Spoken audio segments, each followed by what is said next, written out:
మూర్తి గారు వస్తానండి. ఆంజనేయ రెడ్డి గారు ప్లీజ్. నారాయణమూర్తి గారు నిన్న చూసాం మనం, హోంశాఖ మంత్రి బండి సంజయ్ గారు కామెంట్స్ మనం విన్నాం. చాలా సీరియస్గా కామెంట్ చేశారు. ఏంటి అంటే వీరప్పన్తో పోల్చారండి మిమ్మల్ని. వీరప్పన్ వారసులు గతంలో పాలించారు, సో ఏ రకంగా దోచుకున్నారో ఆ దోచుకోవడం అంటే మామూలు కూడా కాదు, రాజకీయాలు శాసించే దేశ రాజకీయాలు శాసించే స్థాయికి దోచుకున్నారు. సో ఇవన్నీ కక్కిస్తామని అంటున్నారు. దీన్ని ఏ రకంగా చూడాలి? ఏదో వచ్చి పోయిండు రాజకీయ కామెంట్స్ అని చూడాలా ఏంటి? ఆయన అయితే చాలా సీరియస్గానే తీసుకున్నారు. దీన్ని నేను హోంమంత్రి దృష్టికి తీసుకువెళ్తాను, సో దీనిపై ఖచ్చితంగా వాళ్ళందరినీ కూడా మళ్ళీ కక్కిస్తాను అనే విధంగా కామెంట్ చేశారు. ఆ స్థాయిగా చేశారు అక్కడ అంటే ఏం చెప్తారు? సీరియస్గా తీసుకున్నారు అంటే ఇప్పుడు ఆంజనేయ రెడ్డి గారు చెప్పినట్టుగా విడిచిపెట్టినాడు వీధికి పెద్ద అని 2014 నుంచి ఇప్పటి వరకు అధికారంలో బీజేపీ వాళ్ళు మరి భారతదేశంలో ఉన్నారు, జాతీయ రాజకీయాలు నడిపిస్తున్నారు, జాతీయ ప్రభుత్వాన్ని నడిపిస్తున్నారు. మరి వాళ్ళు 2018లో ఈ వీరప్పల్ని చూసేవాళ్ళు బయటకు వచ్చారా? వీళ్ళు వీరప్పల్ని చేస్తున్న దారుణాలను చూసి బయటకు వచ్చారా?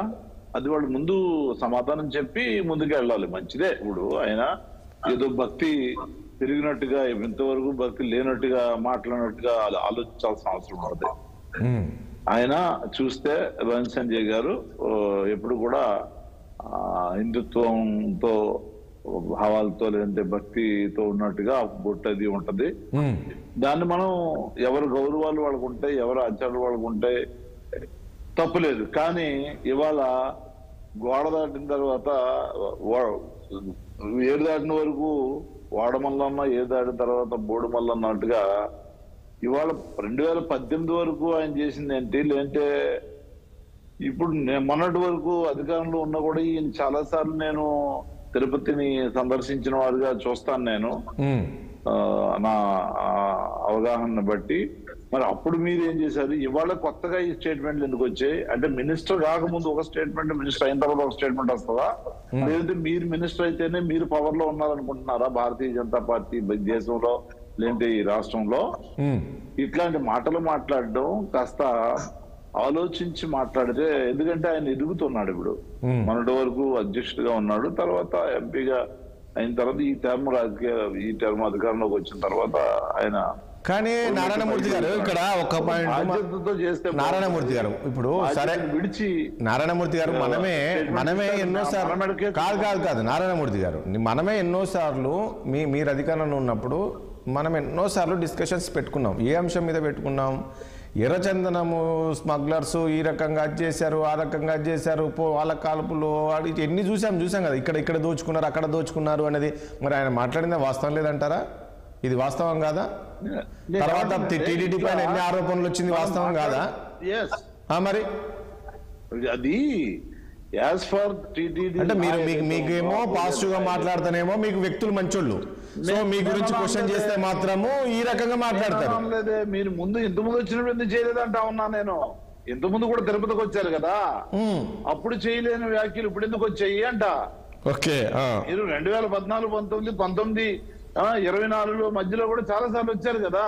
అవును, మరి అప్పుడు చెయ్యాలి కదా. 2018లో ఈ దొంగల ముఠ, ఈ వీరప్పన ముఠ పాలించినందుకే ఈ కొండలా అయిపోయిందని అప్పుడు చెప్తే ఇంకా బాగుంటుంది కదా అన్న.